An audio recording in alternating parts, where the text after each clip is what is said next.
Big TV భక్తి సమాచారం WhatsApp ఛానల్లో జాయిన్ అవ్వండి. అన్ని విశేషాలు ఎప్పటికప్పుడు తెలుసుకోండి. నమస్కారం గురుగారు. శ్రీమాత్రే నమః. శ్రీ గురుభ్యో నమః. గురుగారు, చాలా మంది కూడా మైలా అంటూ ఉంటారు. అంటే పుట్టినప్పుడు, రజస్వల అయినప్పుడు, చనిపోయినప్పుడు.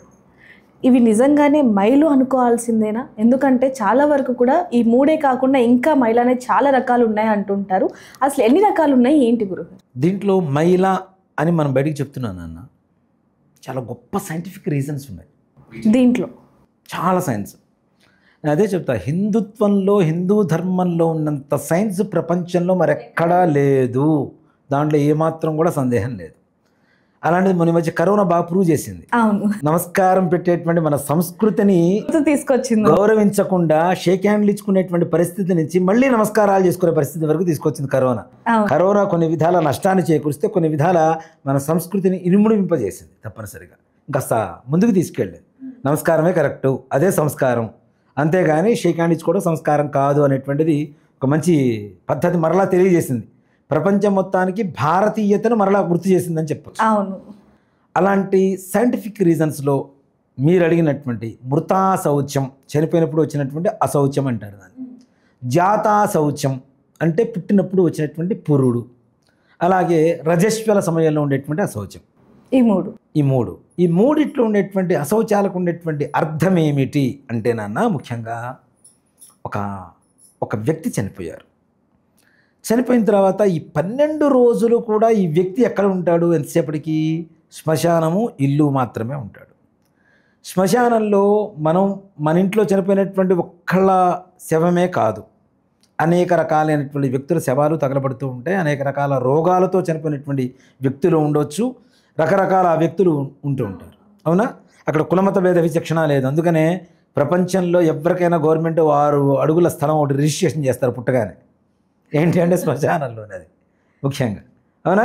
ప్రతి ఒక్కరికి రిజిస్ట్రేషన్ అక్కడ తప్పనిసరిగా, టెంపరీ రిజిస్ట్రేషన్ ఆ వ్యక్తి వచ్చినంత వరకు. ఆ తర్వాత మళ్ళీ ఇంకొకటి తీసేసుకుంటాడు. అది ఇక్కడ చనిపోయినప్పుడు ఈ వ్యక్తి మొత్తం శ్మశానం చుట్టూనే తిరుగుతూ ఉంటాడు. తిరుగుతున్న సమయంలో వీళ్ళకి కొన్ని రకాలైనటువంటి ఈ సూక్ష్మ క్రిములు కావచ్చు, ఈ రోగాల వల్ల చనిపోయినటువంటి వాళ్ళ చితాభస్మం ద్వారా వచ్చేటువంటివి గాలికి ఎగురుతూ ఉంటుంది నాన్న. అవును, ఎగిరి పడుతూ ఉంటుంది. అవునా? వీడిని ముట్టుకుంటే వాటి ద్వారా వచ్చేటువంటి అనారోగ్య సమస్యలు ఎవరికన్నా వస్తాయి అని చెప్పి వాళ్ళని ముట్టుకోవద్దని చెప్తాం ముఖ్యంగా. అర్థమైందా? ఇప్పుడు శ్మశానానికి వెళ్తుంటాడు కదా, 12 రోజులు శ్మశానానికి వెళ్ళవలసిందే, శ్మశానంలో కార్యక్రమం చేయవలసిందే, దహనం దగ్గర నుంచి మొదలు పెట్టుకుంటే. మరి 12 రోజులు శ్మశానంలో తిరుగుతున్నప్పుడు అక్కడ ఉండేటువంటి కొన్ని రకాల రోగాలకు సంబంధించినటువంటి క్రిములు ఉంటాయి కదా. ఆ క్రిములు ఇతనికి చుట్టుముట్టుతూ ఉంటాయి. అవునా? ఇతను అందుకనే 36 స్నానాలు చేయమని చెబుతాం మనం. 36 స్నానాలు 12 రోజులు, రోజుకి 3 స్నానాలు.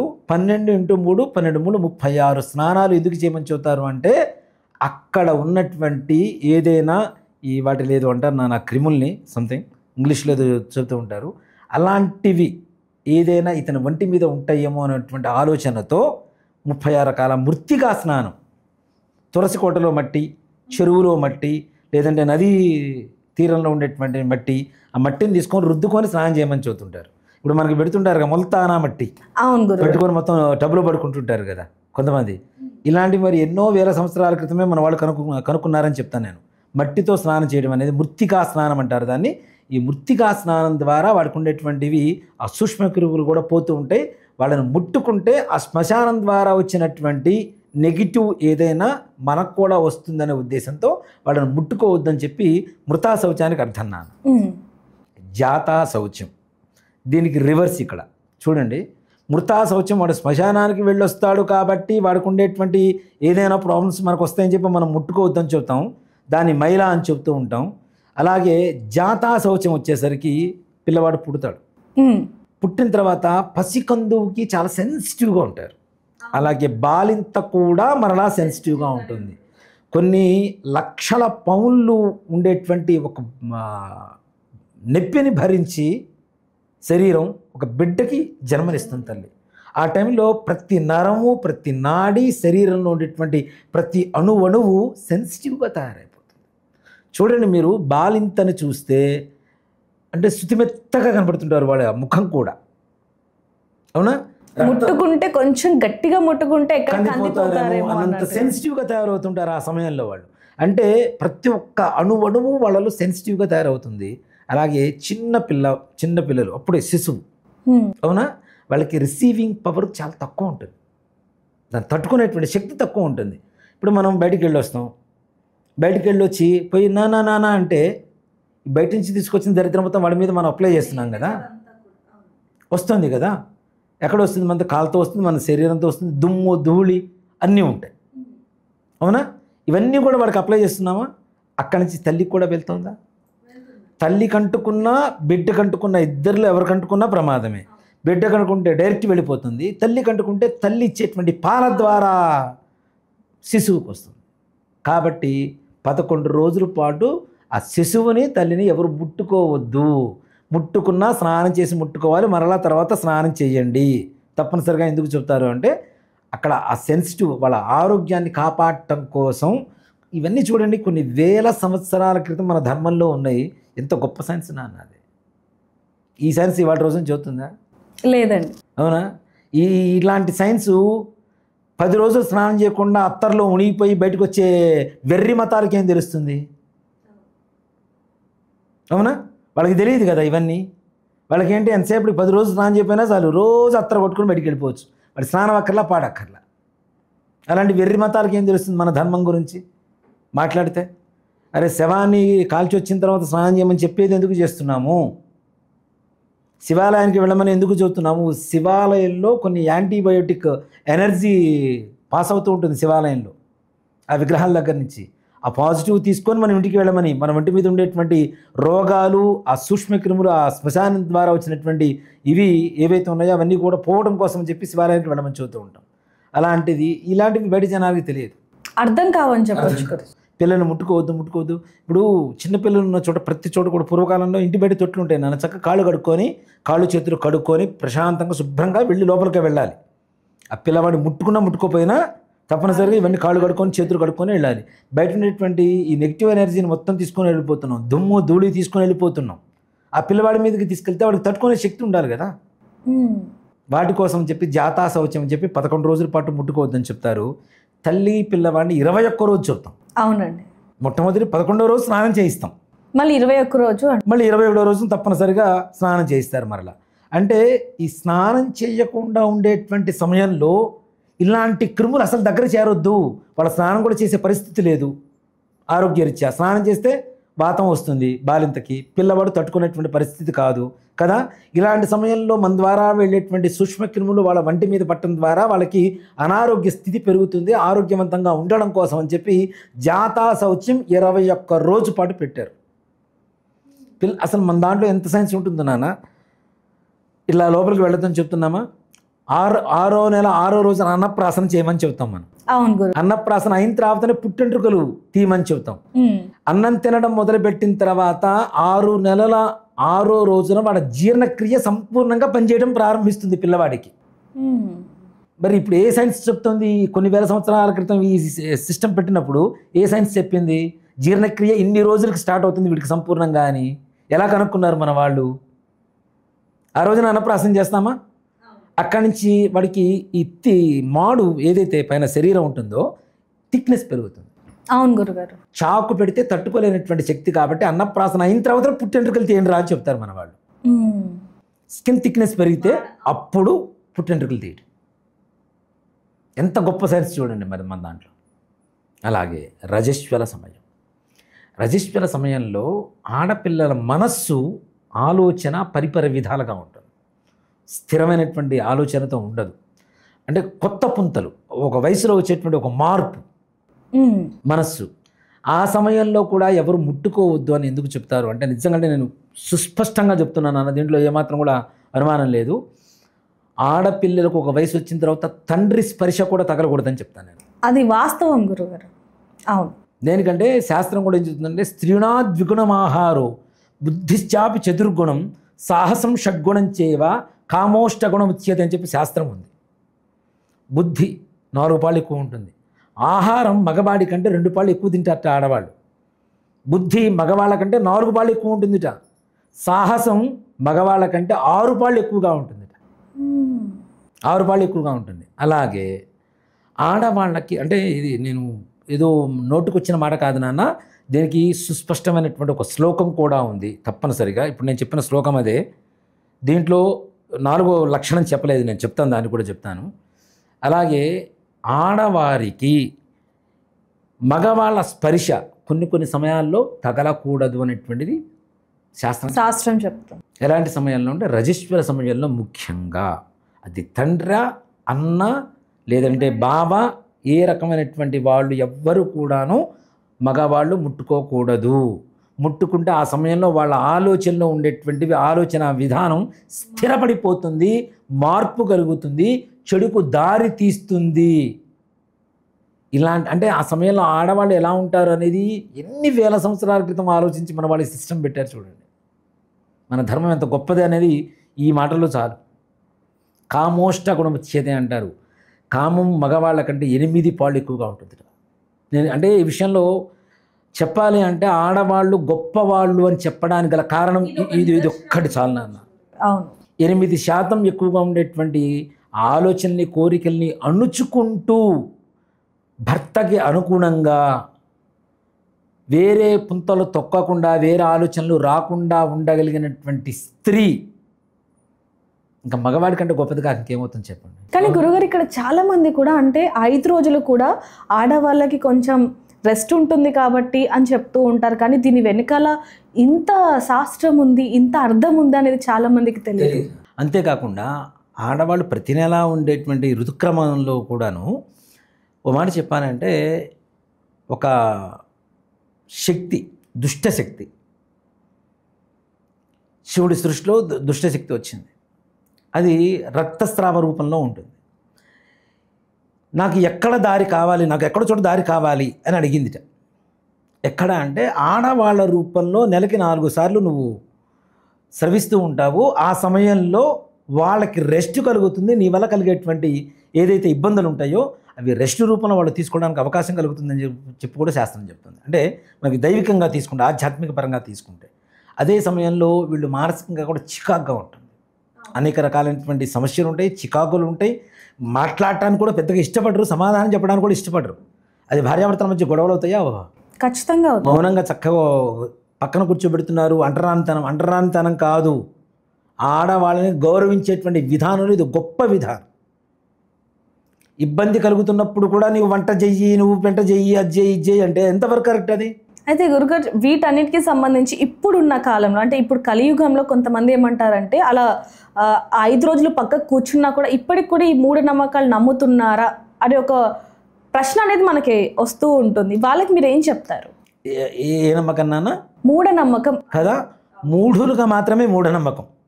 ఓ మాట చెప్పాలంటే ఎవరైతే మూఢులు ఉంటారో వాళ్ళకి మూఢనమ్మకం. మూఢులు నమ్మనేది ఏదైతే ఉంటుందో అదే దాని మూఢనమ్మకం అంటున్నాం. అంటే వాళ్ళనే ఫస్ట్ తిడుతున్నది, వాళ్ళనే మూఢులనే తిడుతున్నది. ఓ మాట చెప్పాలంటే ఇన్ని చేస్తున్నారు నాన్న. పూర్వం ఇచ్చినటువంటి అన్నం తింటున్నాం, పూర్వం ఇచ్చినటువంటి వస్త్రాలు కట్టుకుంటున్నాం, రకరకాల వస్త్రాలు మార్పులు వస్తున్నాయి కదా. కానీ పూర్వం ఇచ్చినటువంటి ఆధారాలని, ఆధారభూరితమైనటువంటి ఒక శాస్త్రాన్ని మనం ఫాలో అవడంలో ఏంటి తప్పేంటి నీకు?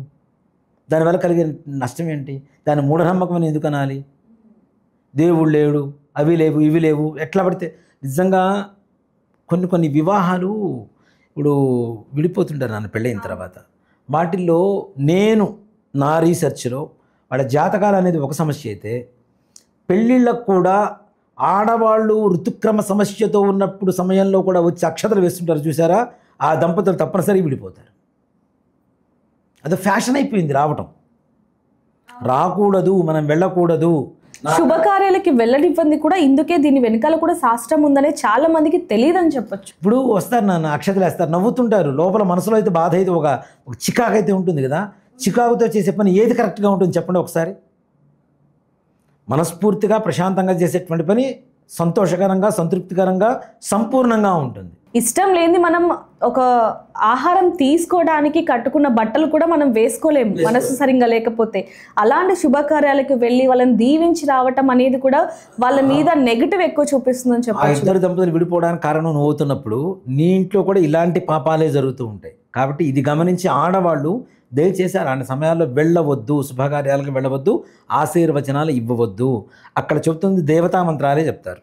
అవును, దేవతా మంత్రాలు చెప్పే చోటుకి నువ్వు వెళ్ళి అవే అక్షతలు వేసి వస్తానంటే మొత్తం అందరికీ ఇది సోకినట్టేగా.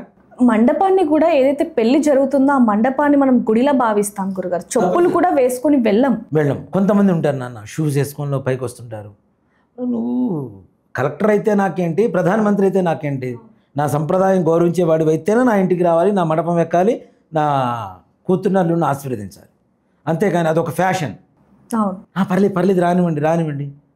నువ్వు షూస్తో రానిస్తున్నావు, అయిపోయింది నీ బతుకు, కూతురు బతుకు అట్లానే అంతే, అదే చెప్పులు పాలు అవుతుంది అంతే చివరికి పరిస్థితి.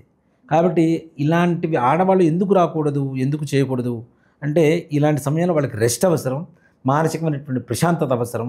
ఈ చికాకులు అలాంటివి ఉంటాయి కాబట్టి వాళ్ళని ఎక్కువ కదిలించొద్దు కూడా. అసలు ఆ సమయంలో వాళ్ళని గట్టిగా మాట్లాడినా ఏదైనా ఇదినా కూడా వాళ్ళ రియాక్షన్ వేరే ఉంటుంది చూడు. అవును గురుగారు, తప్పనిసరిగా. అంటే గురుగారు మనం ఒకటి గమనించవచ్చండి, ప్రతి ఇంట్లో కూడా అంటే భార్యకి ఇష్టం లేని ఒక పని చేసినా, లేకపోతే భార్య సంతోషంగా లేకపోయినా, నవ్వు ముఖంతో లేకపోయినా కూడా భర్త చేసే ఏవైతే కార్యక్రమాలు ఉంటాయో అవి శుభాన్ని కలిగించేవా అయ్యి ఉండొచ్చు, లేకపోతే ఏదైనా సరే అది జరగదు. మామూలుగా చూసుకుంటే అది మనం చాలా మంది కూడా చెప్తూ ఉంటారు. అది వాస్తవం అనేది ఇప్పుడు మనకు అర్థమవుతుందని చెప్పచ్చు. సార్ ఈ విషయంలో క్లారిటీ వస్తుంది కదా. ఇప్పుడు భార్య ఇంట్లో ఏదైనా పండగ చేయాలంటే చేస్తారు, గ్యారెంటీ. నిజంగా ఆడవాళ్ళకి పండుగలు చేసుకోవడం, నలుగురిని పిలుచుకోవడం, భోజనాలు పెట్టుకోవడం, చక్కగా ఇదంతా చాలా సంతోషకరంగా చేసుకుంటారు. ఇలాంటి సమయాల్లో చెయ్యి అంటే ఎట్లా చేస్తారు? అది కరెక్ట్ కాదు కదా. వాళ్ళు మనస్ఫూర్తిగా చేయలేనటువంటి పరిస్థితి, శారీరకంగా వాళ్ళకి సహకరించిన పరిస్థితి, అనేక రకాలైనటువంటి వాళ్ళకి బాధలు ఉంటాయి. ఈ బాధలను అనుభవిస్తూ నవ్వుతూ చేయాలంటే ఎట్లా చేస్తారు? గురుగారు, ఈ ప్రశ్న ఇప్పుడు అడగచ్చో లేదో తెలియదు కానీ గురుగారు కొంచెం అడుగుతున్నాను. చాలామంది కూడా అంటే 5 రోజులు ఉన్నప్పుడు ఆడవాళ్ళు పెళ్ళైన తర్వాత ముఖ్యంగా భర్తలు శారీరకంగా కలవాలని చెప్పి కొంచెం ఒత్తిడి చేస్తూ ఉంటారు. ఆ ఆడవాళ్ళు పడే బాధ వాళ్ళకి తప్ప ఎవ్వరికి తెలియదు అని చెప్పొచ్చు. అప్పుడు ఈ భర్తలకి అసలు ఎలాంటి శాపం వచ్చే ఇది ఉంటుందంటారు? దోషాలు కానీ అవి ఏమన్నా వస్తాయంటారా? వంద్యా దోషాలు అంటారు నాన్న వీటిని. ఈ సమయంలో జరిగేటువంటి ఈ పరిస్థితి వంద్యా దోషాలు అంటారు. ఈ వంద్యా దోషాలు ఏమవుతాయంటే వీళ్ళ కూతురు పుడతారు కదా, వాళ్ళకి గైనిక్ ప్రాబ్లమ్స్గా మారడానికి అవకాశం ఇక్కడ కలుగు చేస్తుంది. రిఫ్లెక్ట్ నీ భార్యని ఆ సమయంలో ఇబ్బంది పెడుతున్న పరిస్థితుల్లో వాడికి సంబంధించినటువంటి హెల్త్ ప్రాబ్లమ్స్ నీ కూతురికి వస్తుంది రేపటి రోజున. అప్పుడు ఏమవుతుంది అంటే వివేకాలు అనేది ఉండాలి, రెండు ఆలోచన అనేటువంటిది ఉండాలి. వివేకం అనేటువంటిది లేకుండా ఇష్టం వచ్చినట్టు. స్త్రీ అంటే గొడ్డు కాదు, స్త్రీ మూర్తి, స్త్రీ దేవత అంటాం, అవునా? ఆడవాళ్ళని అమ్మవారితో పోలుస్తాం. అలాంటి అమ్మవారిని ఎలా చూసుకోవాలన్న? అమ్మవారిలాగానే చూసుకోవాలి, అనుగ్రహించి ఎలా చూసుకోవాలి. కానీ ఆగ్రహించే పరిస్థితి వరకు వాళ్ళ శారీరకమైనటువంటి మానసికమైనటువంటి కష్టానికి బాధలకి కారణం అవ్వటం వల్ల భవిష్యత్ తరాలలో వీటికి సంబంధించినటువంటి, ఇప్పుడు నిజంగా చెప్పాలి అంటే గైనిక్ ప్రాబ్లమ్స్ లేని ఆడవాళ్ళు అతి తక్కువ మంది ఉన్నారు. అవును గురుగారు, అతి తక్కువ మంది ఉన్నారు. ప్రాబ్లమ్స్ లేని వాళ్ళు ఉన్నవాళ్ళు ఎక్కువ మంది ఉన్నారు. దేనికంటే మన పూర్వీకులు చేసిన పాపాలు, తప్పులే చేసాం. రిఫ్లెక్ట్ వస్తుందా రావట్లేదా? ఆటోమేటిక్గా. అసలు అంటే చెప్తున్నాను అన్న, ప్రతి ఒక్కదానికి ఒక సమయం అనేది ఉంటుంది. అవును గురుగారు. ఆ సమయం లేకుండా ఇష్టం వచ్చినట్టుగా గొడ్డుగా ప్రవర్తిస్తే గొడ్డుకి మనిషికి తేడా ఏంటి? ఇంకా దానికి వివేకం లేదు. నీకు వివేకం లేకపోతే నీకు బయట రోడ్డు మీద ఉండేటువంటి కుక్కలకి, పందులకి నీకు తేడా ఏంటి? ఒకటేనా? అవును, ఇక్కడ వాళ్ళు ప్రవర్తించే ఆ ప్రవర్తన కూడా మనకు అర్థమవుతూ క్రూరంగా ఉంటుంది. అవును, అది చెప్తున్నా కదా నాన్న, ఇట్లాంటివన్నీ మగవాళ్ళు చేస్తున్నటువంటి తప్పులు. అంటే నేను సాటి మగవాడినే. ఇలాంటి మగవాళ్ళు చేసేటువంటి తప్పుల వల్ల భవిష్యత్ తరాలలో మన భవిష్యత్తుకు సంబంధించినటువంటి పిల్లలు ఇబ్బంది పడతారు. కాబట్టి అవి జాగ్రత్త పడటం అనేది చాలా మంచిది. అసలు సైన్సు అట్లాంటిది ఏం లేదు, అది చెప్పారు ఇది చెప్పారు, అట్లాంటి టైంలో ఇట్లా ఉండకూడదని ఇట్లా ఉండకూడదని చెప్పలేదు అని చెప్పి చెబుతూ ఉంటారు. కానీ దానివల్ల ఏ రకమైనటువంటి ఇది కాదు. తప్పనిసరిగా ప్రతి ఒక్కదానికి ఒక సమయ పాలన అనేటువంటిది ఒకటి ఉంటుంది. ఆ సమయాభావ స్థితిని బట్టి మాత్రమే నడుచుకోవాలి. కానీ మన ఇష్టం వచ్చినట్టు గొడ్డులాగా ప్రవర్తిస్తామంటే గుడ్డుకి నీకు తేడా లేదని చెప్తాను. ఇక్కడ ఇంకోటి మనం చూసుకోవచ్చు గురుగారు, అంటే పెళ్ళైన ఆడవాళ్ళకి పీరియడ్స్ వచ్చినప్పుడు ఆ భర్త ఒక మాట అంటూ ఉంటాడు, అంటే నీకు ఒక్కదానికే వచ్చిందా, మా అమ్మ కూడా ఇది వచ్చింది, పని చేసుకో, లేకపోతే పనికి వెళ్ళు, ఆఫీస్కి వెళ్ళు, నాకు ఇది చెయ్యు అది చెయ్యు అంటూ కూడా వాళ్ళ మీద ఒత్తిడి చేస్తూ ఉంటారు. వాళ్ళు ఎవరికి చెప్పుకోవాలో అర్థం కాక ఆ నొప్పిని భరిస్తూ ఏడుస్తూ ఆ పనులు చేస్తున్న సందర్భాలు కూడా ప్రతి ఒక్కరి ఇంట్లో ఉంటూ ఉంటాయి. దాని గురించి ఏం చెప్తారండి? మాట చెప్పాలంటే నాన్న, ఇలాంటి సమయంలో ఋతుక్రమ సమయంలో అసలు వాళ్ళు ఏ పని చేయకుండా ప్రశాంతంగా ఇంట్లో ఉండగలగాలి. అవును, అది ఉద్యోగం కావచ్చు, ఇంట్లో పని కావచ్చు, ఏవైనా సరే ఆ చికాకు, ఆ నెగిటివ్ ఎనర్జీ ఒంటి మీద ఉన్నప్పుడు చేస్తున్నప్పుడు ఏది ముట్టుకుంటే వాడికి ఆ నెగిటివ్ వెళ్తుందా లేదా? వెళ్తుందండి. మళ్ళీ ఈ 5 రోజుల తర్వాత కూడా అవే సామాగ్రిగా వాడేది. అంటే ఆ పోల్చడం కూడా గురుగారు తల్లితో పోలుస్తూ ఉంటారు. ఇప్పుడు ఒకటి చెప్తానన్నా, తల్లిని అలా పని చేయించిన తండ్రిని అడగండి, ఎందుకు చేయించావు, తప్పు కదా చేయించిందని. మీ తండ్రి చేశాడు, ఇంకా మేము కూడా అదే పని చేస్తాము, నా కొడుకులు అదే పని చేస్తారు అంటే ఆడవాళ్ళకి ఇవ్వాల్సినటువంటి గౌరవం ఎక్కడ ఇస్తున్నట్టు నువ్వు? ఇది పెళ్ళాం కాదు, ఇంట్లో పని మనిషి. అవును, పెళ్ళామా పని మనిషి కాదు కదా. వాషింగ్ మిషను ఎప్పుడున్నా వేసుకోవచ్చు, అట్లానే భార్యను కూడా ఇప్పుడు కాబట్టి అప్పుడు పని చేస్తాము, ఎలా ఉంటే అలా ఉంటాము అంటే ధర్మం కాదు కదా. ఆడవాళ్ళకి ఇచ్చేటువంటి గౌరవం తప్పనిసరిగా ఇవ్వాలి, వాళ్ళకి ఇవ్వాల్సినటువంటి రెస్ట్ ఇవ్వాలి. తప్పనిసరిగా ఆడవాళ్ళు చేసేంత వ్యాయామం మగవాడి జిమ్కి వెళ్ళినా దొరకదు. అవును గురుగారు. కూర్చొని కూరగాయలు తరిగే దగ్గర నుంచి, కూర్చొని ముగ్గు వేసే దగ్గర నుంచి, వంట చేసే దగ్గర నుంచి, ఉతకడం కావచ్చు. ఇప్పుడు అంటే గ్యాస్ స్టవ్లు ఇవన్నీ వచ్చిన పూర్వకాలంలో గొట్టం పెట్టి చక్కగా ఊది చేసేవాళ్ళు. శ్వాస సంబంధమైనటువంటి రోగాలు రాకుండా ఉండేవి వాళ్ళకి. ఊది శ్వాస సంబంధమైనటువంటి బ్రీతింగ్ కరెక్ట్గా. ఇప్పుడు ప్రాణాయామం చేస్తున్నారు కదా ఇప్పుడు, అలాంటివి అప్పట్లో మరి వీటి ద్వారా వెళ్ళిపోయేవి కదా రోగాలు రాకుండా. అవన్నీ లేవు, ఇంకా సుఖాలకు వచ్చినాయి. కానీ వాటిల్లో కూడా ఇంకా కష్టపెడతాము అంటే వాషింగ్ మిషన్ భారీ వేయలేదు, నువ్వు బట్టలు వేసుకొని చేయలేవా? నీకేమైంది, ఎందుకు చేయలేవు? చేసి స్నానం చేయి చక్కగా, తప్పేముంది దాంట్లో? అవునా? ఆడవాళ్ళని ఎందుకు చేయాలి, ఆడవాళ్ళు ఈ పనులు ఎందుకు చేయాలి అనేటువంటి పరిస్థితి తేకూడదు. ఆడవాళ్ళు చేయవలసినటువంటి పనులు ఆడవాళ్ళు చేస్తూనే ఉన్నారు. కానీ కొంతమంది ఆడవాళ్ళు దీంట్లో నేను వ్యతిరేకిస్తాను. మగవాళ్ళతో పనులు చేయించి ఇంట్లో ఆడవాళ్ళు కూర్చున్నటువంటి ఆడవాళ్ళు కూడా వాళ్ళు కూడా ఉన్నారు గురుగారు. ఆ రాక్షస ప్రవృత్తి కలిగినటువంటి స్త్రీలు కూడా ఉన్నారు. దయచేసి వాళ్ళు కూడా చెప్తున్నా, ఆడవాళ్ళకి ఆరోగ్యానికి సంబంధించినటువంటి వ్యాయామం ఎక్కడ దొరుకుతుందో అక్కడ ఆ పనులు ఆడవాళ్ళు చేయడానికి కేటాయించారు. అది మన ఆరోగ్య సూత్రం అని చెప్పి గ్రహించి చేయగలిగితే మీ ఆరోగ్యాన్ని కాపాడుకోగలుగుతారు. హాస్పిటల్కి వెళ్ళాల్సిన అవసరం లేకుండా ఇంట్లో చక్కగా ఆరోగ్యవంతంగా, ఇల్లు కూడా ఆనందంగా ఉంటుంది, ఇంట్లో అందరూ ఆనందంగా ఉంటారు. అందుకనే కదా నాన్న ఇంటిని చూసి ఇల్లాన్ని చూడమని చెప్పారా? ఇంటిని చూసి పురుషుని చూడమని చెప్పలేదుగా, అవునా? అంటే అక్కడ పురుషుడికి ప్రాధాన్యత లేదు, ఎవరికి ఉంది అంటే స్త్రీకే ఉంది. అవును, నేను అదే చెప్తానన్న, స్త్రీమూర్తి ఇక దాంట్లో ప్రపంచంలో అంతమించిన గొప్ప ఒక వ్యక్తి కావచ్చు, ఒక వస్తువు కావచ్చు. అంటే వస్తువుతో కూడా పోల్చకూడదు ఆడవాళ్ళని చెప్తున్నాను నేను. అంత గొప్ప స్థాయి, స్థానము, విశేషత ఇంకెవరికి లేదు కాక లేదు. ఆడవాళ్ళు తలుచుకుంటే మగవాళ్ళు దేనికి పనికిరాడని చెప్తాను నేను. మీరు చాలా సందర్భాల్లో అనేక విషయాల్లో ప్రతి ఒక్క వీడియోలో ఒక మాట చెప్తూ ఉంటారు, ఆడదాని ఏడుపు ఎన్ని జన్మలు ఎత్తినా పోదు అనేది. అనుమానమే లేదు. వాళ్ళ కంటి నీటికి కారణం అవుతున్నాము అంటే నీ వంశాన్ని సునామీ వచ్చి కడిగేసినట్టే, మొత్తం తీసుకెళ్ళిపోయినట్టే. దాంట్లో ఏమాత్రం కూడా సంశయం లేదు.